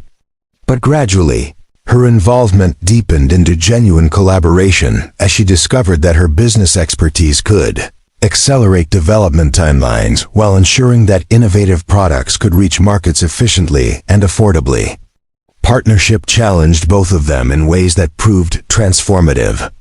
Ronan's research methodology required patience and iterative testing that conflicted with Camille's preference for rapid development cycles and immediate market deployment. But his insistence on thorough user testing and accessibility consultation prevented costly design mistakes that could have undermined product effectiveness. Camille's business acumen helped Ronan navigate regulatory requirements and manufacturing processes that could have delayed product launch indefinitely. Her understanding of insurance reimbursement systems and healthcare procurement procedures enabled them to design products that wouldn't just meet user needs, but could be acquired by the people who needed them most. Their collaboration sessions often extended into evening hours, with Tyler completing homework assignments while listening to discussions about market strategy, user interface design, and the complex balance between innovation and affordability. His questions frequently identified assumptions that the adults had accepted without examination, leading to design modifications that improved functionality for all users. The breakthrough that validated their approach came during testing of the eye tracking interface system with a focus group of 12 individuals representing various motor impairment conditions. Traditional usability testing might have measured efficiency and accuracy, but Ronan's methodology emphasized emotional response and long-term adaptation potential. Maria Santos, a 20-year-old artist whose multiple sclerosis had progressively limited her fine motor control, became the first person to create digital artwork using the new interface system. Her painting, a landscape that incorporated abstract elements representing her experience of disability, was completed entirely through eye movement and minimal head positioning. For the first time in 3 years, Maria explained through tears that had nothing to do with frustration. "I can create art that expresses what I want to say rather than what my hands are capable of producing. This isn't just assistive technology, it's creative liberation." The emotional impact of that testing session transformed how everyone involved understood the purpose of their work. They weren't just developing products that could capture market share in an underserved sector. They were creating tools that could restore possibilities that people had believed were permanently lost. Camille's perspective on success began shifting as she witnessed the direct impact of innovation that prioritized human dignity alongside technical sophistication. Quarterly earnings reports remained important, but they no longer seemed like the most meaningful measure of whether their work was achieving its intended purpose. The media attention that followed their first product launches exceeded all expectations. Technology publications praised the sophisticated engineering and user-centered design principles, while disability advocacy organizations celebrated the genuine consultation and collaboration that had informed the development process. Orders exceeded production capacity within 6 weeks of commercial availability, but the most significant transformation occurred in innovation. Dynamics' overall corporate culture. The success of the Adaptive Technology Research Division inspired other teams to adopt similar human-centered approaches to product development, leading to innovations in their core medical software that better served both healthcare providers and patients. Tyler's influence extended beyond the Georgetown laboratory as his insights about sensory processing and environmental design informed workspace modifications throughout Innovation Dynamics facilities. The company's headquarters became a model for accessible design that accommodated employees and visitors with various sensory, cognitive, and physical differences. The collaboration between Camille and Ronan evolved into something that neither traditional employment nor conventional business partnership could adequately describe. Their working relationship was built on mutual respect, complementary expertise, and shared commitment to using technology in service of human flourishing rather than simply profit maximization. Evening conversations in the laboratory. With Tyler sleeping peacefully on a comfortable couch while his father and Camille planned the next day's experiments, began to feel like family meetings where professional objectives blended seamlessly with personal care and shared vision for positive change. The financial success that followed their collaboration enabled Ronan to provide Tyler with educational and therapeutic resources that had previously been unaffordable, while Camille discovered that her business skills could serve purposes beyond wealth accumulation. Together, they had created something that neither could have achieved independently, a sustainable framework for innovation that honored both human needs and economic realities. 6 months after their first meeting in Westlake Center's food court, the Adaptive Technology Research Division had become Innovation Dynamics' fastest-growing sector, while the collaboration between a billionaire CEO and a struggling single father had evolved into a partnership that was transforming not just their individual lives, but the entire company's understanding of what technology could accomplish when human empathy guided technical innovation. The Washington State Convention Center buzzed with the energy of 1,500 healthcare professionals, technology innovators, and disability advocates who had gathered for the Pacific Northwest Medical Technology Summit. But in the backstage preparation area, Ronan Montgomery sat quietly reviewing his presentation notes while Tyler helped organize the demonstration equipment with the methodical precision of someone who had become expert at managing complex logistics. 18 months had passed since that transformative hiring event where Camille Clark's dismissive challenge had inadvertently opened doors that neither of them could have anticipated. Today, Ronan would deliver the keynote address to an audience that included many of the same medical device manufacturers who had once competed to license his graduate research, the same venture capitalists who now sought meetings with Innovation Dynamics leadership team, and the same accessibility advocates who had watched his work disappear from academic publications only to re-emerge as commercial products that were transforming lives across the country. "Dad, your hands are shaking," Tyler observed with the matter-of-fact directness that had become his trademark. At 8 years old, he had developed the kind of emotional intelligence that allowed him to provide support without creating additional pressure. Remember what Mom used to say about being nervous, meaning you care about something important. The reference to Catherine no longer brought the sharp pain that had characterized the first years after her death. Tyler's memories of his mother had evolved into sources of strength rather than grief, partly because Ronan had learned to honor her legacy through the work they were doing together, and partly because their extended family now included people who helped carry the emotional weight that had once threatened to overwhelm them both. Camille appeared in the preparation area carrying 2 cups of coffee and wearing the kind of professional attire that commanded respect in any boardroom. But her demeanor had evolved from the intimidating corporate executive who had conducted that first hiring event.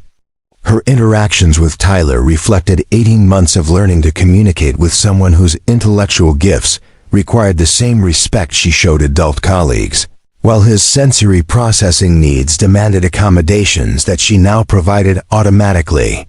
"The demonstration equipment is ready," she reported, setting down the coffee and reviewing the checklist that Tyler had prepared. "Maria Santos and her team are standing by for the live video connection, and the adaptive interface system is calibrated for optimal visibility in the main auditorium. Are you ready to show them what real innovation looks like?" The presentation they were about to deliver would mark the culmination of everything they had built together since that first meeting in Westlake Center's food court. But more than showcasing technological achievements, it would demonstrate how personal experience, technical expertise, and resource availability could align to create innovations that served human dignity alongside commercial success. The Adaptive Technology Research Division had exceeded every projection that Camille had presented to Innovation Dynamics Board of Directors. Revenue for the current fiscal year was approaching $75 million, significantly beyond their most optimistic 3-year projections, while customer satisfaction metrics consistently exceeded 95% across all product categories. But the numbers told only part of the story. Letters from users arrived daily, describing how the adaptive interface systems had restored their ability to communicate with family members, pursue educational goals that had seemed impossible, or return to creative work that gave their lives meaning beyond medical diagnoses and therapeutic interventions. Dr. James Patterson, a neurologist at Seattle Children's Hospital, had written to describe how the eye-tracking communication system had enabled a 12-year-old patient with severe cerebral palsy to participate in classroom discussions for the first time in his educational career. The boy's poetry, composed entirely through eye movement and displayed on adaptive screens, had been selected for publication in the hospital's literary magazine. Sarah Kim, a software engineer whose multiple sclerosis had progressively limited her fine motor control, had returned to programming using interface adaptations that translated minimal muscle movement into complex coding commands. Her first application, designed to help other people with similar conditions navigate work accommodations, had been downloaded over 50,000 times within 6 months of release. These individual success stories represented broader transformations that extended far beyond the specific people who used Innovation Dynamics products. Families who had struggled to find educational accommodations for children with developmental differences discovered that adaptive technology could provide alternatives to traditional classroom modifications. Healthcare facilities began incorporating accessibility features that improved experiences for all patients, rather than just those with officially recognized disabilities. The presentation that Ronan would deliver today would showcase these achievements. But its deeper purpose was to challenge fundamental assumptions about innovation, market potential, and the relationship between commercial success and social impact that continued to limit how technology companies approached accessibility challenges. Ladies and gentlemen, the conference moderator announced as the main auditorium lights dimmed. Please welcome Ronan Montgomery, Director of Adaptive Technology Research at Innovation Dynamics, who will present Beyond Compliance: How Human-Centered Design Creates Market Opportunities While Serving Social Justice. The applause was respectful but reserved, reflecting an audience that had attended numerous presentations about accessibility technology without witnessing breakthroughs that justified the enthusiasm typically associated with keynote addresses. Most attendees expected another discussion of regulatory requirements and niche market opportunities rather than innovations that could transform entire industries. Ronan's opening words immediately shifted the room's energy and attention. 3 years ago, I was unemployed, struggling to support my son while working in a position that utilized almost none of my technical capabilities. Today, the research division One Direct generates more revenue than many standalone technology companies. The difference wasn't discovering new markets or developing revolutionary algorithms. The difference was remembering that every technological challenge represents someone's daily reality. The presentation that followed challenged every conventional assumption about accessibility, technology being a limited niche market with constrained commercial potential. Ronan demonstrated how user-centered design principles developed for people with disabilities consistently produced innovations that improved functionality for all users, creating broader market opportunities than companies typically recognized. Universal design isn't charity, he explained, displaying sales figures that showed how accessibility features had expanded Innovation Dynamics' customer base far beyond their original target demographics. It's sophisticated engineering that recognizes human diversity as a design challenge rather than an afterthought. When you optimize technology for people with the most complex needs, you create products that work better for everyone. The live demonstration featuring Maria Santos painting in real time using eye-tracking interfaces drew gasps from an audience that included many people who had never witnessed adaptive technology being used for creative expression rather than basic communication needs. Her artwork, a portrait of her daughter composed entirely through eye movement, illustrated how assistive technology could enable artistic achievement that transcended medical categories. This isn't just someone using adaptive equipment to overcome limitations, Ronan emphasized as Maria added final details to her digital painting. This is someone whose artistic vision is being expressed through interface design that recognizes eye movement as a sophisticated input method rather than a compensation for lost motor function. The presentation's most powerful moment came when Tyler himself took the stage, not as a demonstration subject but as a collaborator whose insights had informed every aspect of their product development process. His explanation of how sensory processing differences had guided environmental design principles throughout Innovation Dynamics facilities revealed someone who understood accessibility as A complex systems challenge rather than individual accommodation. My dad designs technology that helps people, but he also listens to people about what they actually need. Tyler explained to an audience that included some of the most influential healthcare technology leaders in the Pacific Northwest. Most companies ask disabled people to adapt to their products. We design products that adapt to people's actual lives. The questions that followed Tyler's presentation revealed how fundamentally their approach challenged standard industry practices. Audience members who had spent careers developing accessibility features as compliance obligations rather than innovation opportunities began recognizing market potential they had systematically overlooked.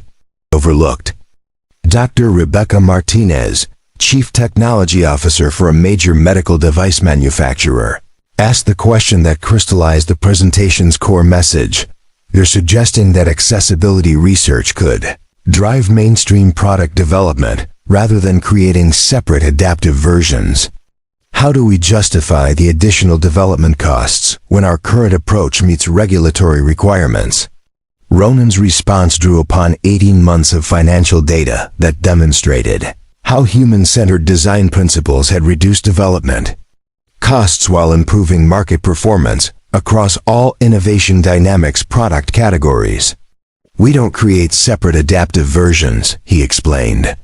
We design mainstream products that accommodate human diversity from the beginning. The result is technology that works better for everyone while expanding market reach beyond traditional demographic boundaries. The presentation concluded with Camille joining Ronan and Tyler on stage to discuss how their collaboration had transformed innovation dynamics' entire corporate culture. Her remarks revealed someone whose understanding of business success had evolved far beyond quarterly earnings reports and market share analysis. 18 months ago, I thought I was hiring someone to solve technical problems that our development teams couldn't address, Camille explained to the audience. What I discovered was that the most important innovations emerge when personal experience, technical expertise, and resource availability align in service of human dignity rather than simply profit maximization. She described how the adaptive technology research division's success had inspired other innovation dynamics teams to adopt similar human-centered approaches, leading to improvements in their core medical software that better serve both healthcare providers and patients. The company's workspace modifications, originally implemented to accommodate Tyler's sensory processing needs, had improved productivity and job satisfaction for employees across all departments. The return on investment has exceeded our most optimistic projections, Camille continued. But more importantly, our work has meaning that extends beyond financial metrics. We're creating technology that restores possibilities people thought they had permanently lost. The standing ovation that followed their presentation lasted nearly 5 minutes, but the real measure of their impact became clear during the reception that followed. Lines of conference attendees approached their booth with questions about licensing opportunities, partnership possibilities, and consultation services that could help other companies implement similar approaches to accessibility innovation. Dr. Jennifer Walsh from the University of Washington's Medical School described plans to incorporate their design principles into biomedical engineering curricula, ensuring that future researchers would understand accessibility as a fundamental design consideration rather than specialized accommodation. 3 venture capital firms requested meetings to discuss funding for expanded research initiatives, while 2 major healthcare systems wanted to pilot comprehensive accessibility upgrades using Innovation Dynamics consultation services. The conversation that meant most to Ronan came from Kevin Montgomery, his younger brother, who had traveled from their hometown to attend the presentation.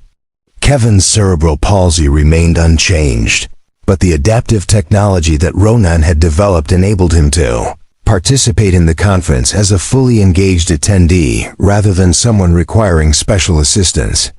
I'm proud of what you've accomplished, Kevin signed, his communication device translating his gestures into spoken words that drew no attention from surrounding conversations. But I'm more proud that you found a way to honor Catherine's memory while building a life that serves other families facing similar challenges. The recognition that their work represented more than successful product development or profitable business expansion became clear as the day progressed. Local media coverage focused not just on Innovation Dynamics' financial success, but on how their approach had created employment opportunities for people with disabilities, influenced legislative discussions about accessibility requirements, and inspired other companies to reconsider their own product development methodologies. Tyler's presence throughout the conference had challenged attendees' assumptions about children's capacity to contribute meaningfully to professional discussions. His insights about user experience and environmental design were quoted in several interviews, while his artwork inspired by adaptive technology demonstrations was featured in conference promotional materials. As evening approached and the convention center gradually emptied, Ronan found himself reflecting on how completely his life had transformed since that first hiring event where Camille's dismissive challenge had accidentally opened opportunities neither of them could have anticipated. The man who had once struggled to balance survival-level employment with single parenthood was now directing research initiatives that influenced industry standards and policy discussions nationwide. But the most significant transformation wasn't professional recognition or financial security. It was the understanding that innovation emerged not from individual genius or resource availability alone, but from collaboration that honored both human dignity and economic sustainability. Their partnership had created something that neither could have achieved independently, a framework for using technology in service of human flourishing while building sustainable business success. The challenge that Camille had posed 18 months earlier, "Challenge me and I'll hire you," had been fulfilled in ways that exceeded anything either of them had imagined possible. Ronan had challenged not just her assumptions about problem-solving approaches, but her entire understanding of what business success could accomplish when guided by purpose. Beyond profit maximization, standing in the quiet convention center as cleanup crews prepared for the next day's events, surrounded by demonstration equipment that had enabled real-time examples of how technology could restore human dignity alongside commercial viability, they recognized that their collaboration had achieved something far more valuable than either individual success or corporate achievement. They had proven that the most meaningful innovations emerge when personal experience, technical expertise, and resource availability align in service of communities whose potential had been systematically overlooked by conventional approaches to product development and market analysis. The keynote presentation had showcased their technological achievements, but the real accomplishment was demonstrating that business success and social impact could reinforce each other when innovation was guided by genuine understanding of human need rather than abstract market research and demographic analysis. As they packed up their materials and prepared to return to their daily work of developing the next generation of accessibility innovations, Ronan and Camille understood that they had found something far more valuable than either employment or professional recognition. They had discovered a partnership that enabled them to contribute their individual gifts while building something greater than the sum of their separate capabilities. Tyler's sleepy observation as they loaded equipment into Camille's car captured the essence of what they had accomplished together. "Dad, you didn't just get a job. You found a way to help people and make our family stronger at the same time." The challenge had been met, the recognition had been earned, but the real transformation was just beginning as their work continued to influence how entire industries understood the relationship between human dignity, technological innovation, and sustainable business success. 3 years after that transformative keynote presentation at the Pacific Northwest Medical Technology Summit, the Innovation Dynamics campus in Georgetown had evolved into something unprecedented in the technology industry. What had begun as a converted warehouse serving the adaptive technology research division had expanded into a 20-acre complex that functioned as both cutting-edge research facility and living demonstration of how inclusive design principles could create environments where human diversity was celebrated rather than merely accommodated. The morning sun streamed through skylights, designed to provide natural illumination while minimizing glare that could cause sensory overload, while soundproofing materials reduced ambient noise without creating the sterile atmosphere typical of corporate facilities. Workspaces accommodated employees with varying physical capabilities, sensory processing differences, and cognitive styles, but the accommodations were so seamlessly integrated that visitors often failed to recognize them as accessibility features, rather than simply thoughtful design. Ronan Montgomery's office occupied a corner of the main research building, but calling it an office understated its function as a collaboration space, where breakthrough innovations emerged from conversations between engineers, disability advocates, healthcare providers, and the end users whose insights guided every aspect of product development. The walls displayed not just patents and industry awards, but artwork created by people using adaptive interfaces, photographs from user testing sessions, and handwritten letters from families whose lives had been transformed by technology that recognized human dignity alongside commercial viability. At 35, Ronan had achieved professional recognition that exceeded anything he had imagined during his graduate school years. But more importantly, he had learned to balance innovation with the personal relationships that gave his work meaning.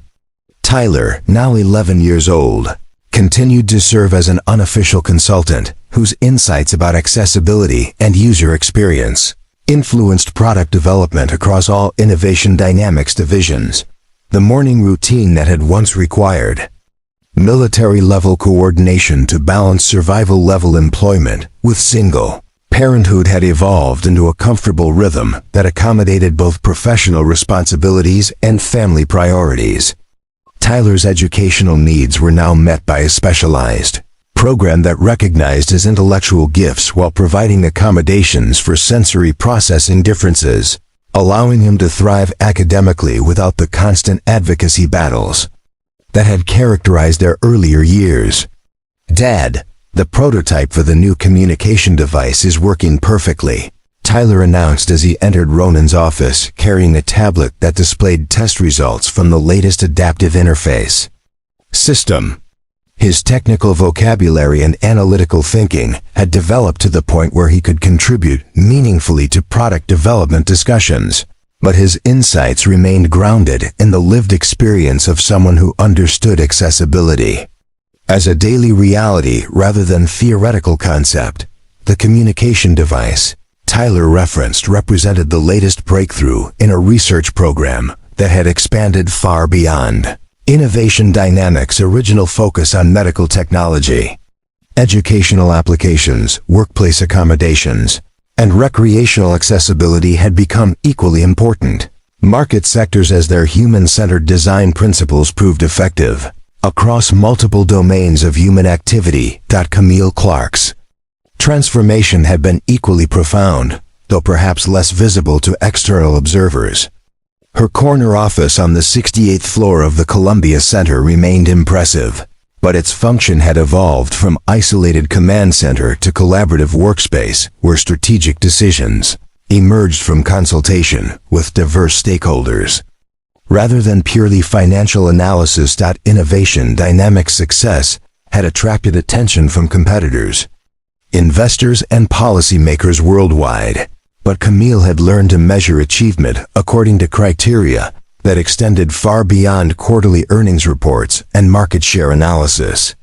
The company's influence on industry standards, employment practices, and social policy had become equally important indicators of whether their work was fulfilling its intended purpose.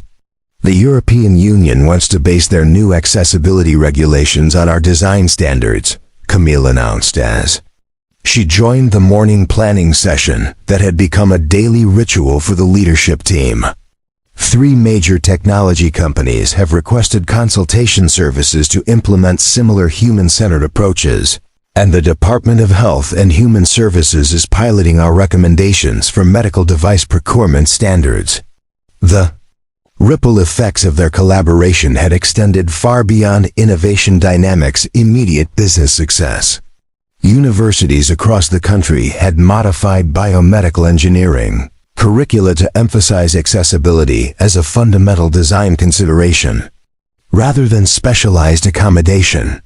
Venture capital firms had established funding categories specifically for accessibility innovation, while healthcare systems were incorporating universal design principles into facility planning and equipment procurement. The employment model. They had pioneered flexible arrangements that accommodated personal circumstances, while enabling professional contribution, had influenced labor practices throughout the technology sector. Other companies had discovered that accommodating employees' caregiving responsibilities, health conditions, and diverse work styles often improved productivity and innovation, while reducing turnover costs. Dr. Sarah Chun had become a frequent collaborator, establishing a joint research program between the University of Washington and Innovation Dynamics that ensured academic investigation could inform commercial development while maintaining rigorous scientific standards. Graduate students competed for internship opportunities that provided exposure to real-world accessibility challenges alongside theoretical study. The partnership with Professor Chen's lab has produced 4 patent applications this quarter, reported Dr. Lisa Park, who had joined Innovation Dynamics after completing her PhD in assistive technology development. More importantly, we've identified 3 research directions that could expand accessibility options for people with cognitive differences, an area where existing technology remains inadequate. The research pipeline that emerged from their academic collaborations ensured that Innovation Dynamics maintained its competitive advantage while contributing to the broader knowledge base that could benefit all companies working in accessibility technology. Their willingness to publish research findings and share design principles had accelerated industry-wide progress rather than simply protecting proprietary advantages. Tyler's role in the organization had evolved from informal consultant to official youth advisor, a position that involved conducting user testing with other young people who used adaptive technology, providing feedback on educational applications, and helping to ensure that product development remained grounded in real-world usability rather than abstract engineering specifications. His artwork, inspired by the intersection of technology and human experience, had been featured in galleries and museums as examples of how adaptive interfaces could enable creative expression that transcended traditional categories of ability and disability. The pieces he created using eye-tracking systems and modified input devices challenged viewers to reconsider assumptions about artistic capability and technological possibility. The art therapy program at Seattle Children's Hospital wants to expand their use of our interface systems, Tyler reported during the morning meeting. I told them I could help train other kids to use the equipment, but only if they promise to let people create whatever they want instead of just using it for communication exercises. The integration of artistic applications with therapeutic and educational uses had become one of Innovation Dynamics' most successful product categories, demonstrating how accessibility technology could serve human creativity alongside practical functionality. Museums and cultural institutions worldwide had begun incorporating their interface systems to ensure that artistic experiences remained available to visitors with diverse capabilities. The financial success that had enabled this expansion remained impressive by any industry standard. Innovation Dynamics revenue had exceeded $200 million annually, with profit margins that satisfied even the most demanding investors. But the company's influence extended far beyond its direct commercial success to include policy changes, industry standards, and cultural shifts that were transforming how society approached accessibility and inclusion. Government contracts now represented 30% of their business, as federal agencies recognized that accessibility technology developed through genuine consultation with disabled communities consistently outperformed products created according to compliance-focused specifications. International markets had opened as other countries adopted similar procurement standards based on human-centered design principles. The Georgetown campus had become a destination for delegations from technology companies, healthcare organizations, and government agencies seeking to understand how accessibility innovation could serve both social justice and commercial success. Tours were conducted not by marketing staff, but by employees with disabilities who could explain how inclusive workplace design had enabled them to contribute their professional capabilities without requiring special accommodations. Maria Santos, whose artistic breakthrough during their first product demonstration had helped validate their approach, now served as Director of User Experience, leading a team that ensured all Innovation Dynamics products underwent extensive testing with diverse user communities before reaching commercial markets. Her department had become a model for how technology companies could incorporate disabled people's expertise throughout the product development process, rather than treating accessibility as an afterthought. We've received funding proposals from 12 different research institutions wanting to establish similar collaboration programs, Maria reported during their quarterly review meeting. The National Science Foundation is considering making user consultation a requirement for all assistive technology grants, based on the success we've demonstrated here. The influence on academic research standards represented one of their most significant long-term achievements, ensuring that future innovations would be grounded in genuine understanding of user needs, rather than theoretical assumptions about what disabled people might find helpful. Graduate students were now required to spend significant time working directly with disabled communities before proposing research projects. The partnership between Ronan and Camille had evolved into something that neither traditional employment nor conventional business ownership could adequately describe. Their working relationship was built on mutual respect, complementary expertise, and shared commitment to using technology in service of human flourishing while maintaining sustainable business practices. Evening conversations in Ronan's office, with Tyler completing homework assignments while contributing occasional insights to product development discussions, had become family meetings where professional objectives blended seamlessly with personal care and shared vision for positive change. The boundaries between work and family had blurred in ways that enriched both domains rather than creating conflict. Camille's personal life had been equally transformed by their collaboration. Her relationship with David, the venture capitalist from San Francisco, had been rekindled and strengthened by her evolving understanding of success and meaningful achievement. Their engagement announcement had surprised industry observers who remembered her previous reputation for prioritizing business objectives over personal relationships. David understands that this work matters more than maximizing short-term profits, Camille explained during an interview with Seattle Business Journal. Our relationship works because we share values about using professional success to create positive change rather than simply accumulating wealth for its own sake.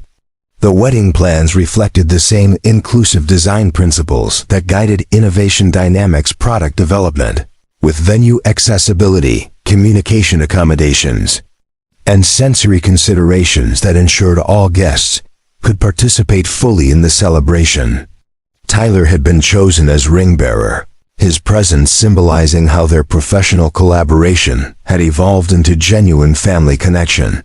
The legacy of their partnership extended beyond Innovation Dynamics to influence how entire industries approach the relationship between commercial success and social responsibility. Technology companies that had once viewed accessibility as costly compliance obligation had discovered market opportunities that emerged when products were designed to serve human diversity rather than narrow demographic assumptions.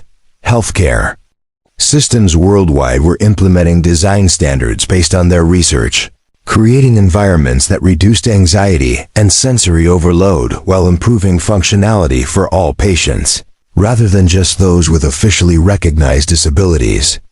Educational institutions had adopted similar principles, recognizing that learning environments optimized for students with the most complex needs consistently produced better outcomes for all learners. As the 5th anniversary of their first meeting approached, Ronan and Camille reflected on how completely their lives had been transformed by what had begun as a chance encounter during a routine hiring event. The challenge that Camille had posed, "Challenge me and I'll hire you," had been fulfilled in ways that neither could have anticipated, creating changes that extended far beyond their individual circumstances. Tyler's observation during their anniversary planning meeting captured the essence of what they had accomplished together. You didn't just challenge each other. You challenged everyone to think differently about what technology should do for people. The foundation they had established would continue expanding opportunities for people whose potential had been constrained by inadequate accommodation rather than actual limitation. Scholarship programs, research grants, and mentorship initiatives ensured that future generations would have access to resources and support systems that could prevent talented individuals from facing the impossible choices between family responsibilities and professional contribution. Standing in the Innovation Dynamics campus that had grown from a converted warehouse into a model for inclusive innovation, surrounded by employees whose diverse capabilities had been recognized and celebrated rather than merely accommodated. They understood that their greatest achievement wasn't commercial success or industry recognition. They had proven that meaningful change was possible when individual circumstances aligned with systemic opportunity, when personal experience informed professional expertise, and when resource availability was guided by genuine commitment to human dignity rather than abstract market analysis. The story that had begun with a dismissive challenge from a lonely CEO to a struggling single father had evolved into a movement that was transforming how society understood the relationship between human potential, technological innovation, and the responsibility that successful people had to create opportunities for others whose gifts remained hidden beneath practical necessities. Their collaboration continued to generate innovations that restored possibilities people had believed permanently lost, while demonstrating that the most sustainable business success emerged when profit motivation aligned with purpose that extended beyond individual achievement to serve communities whose needs had been systematically overlooked by conventional approaches to product development and market analysis. The challenge had been met, the transformation had been sustained, and the ripple effects continued expanding outward, proving that individual courage to remain open to unexpected connections could create changes that influenced entire industries, while restoring hope to families who had learned to expect that their needs would remain unmet by existing systems and solutions. Up next, you've got 2 more standout stories right on your screen. If this one hit the mark, you won't want to pass these up. Just click and check them out. And don't forget to subscribe and turn on the notification bell so you don't miss any upload from us.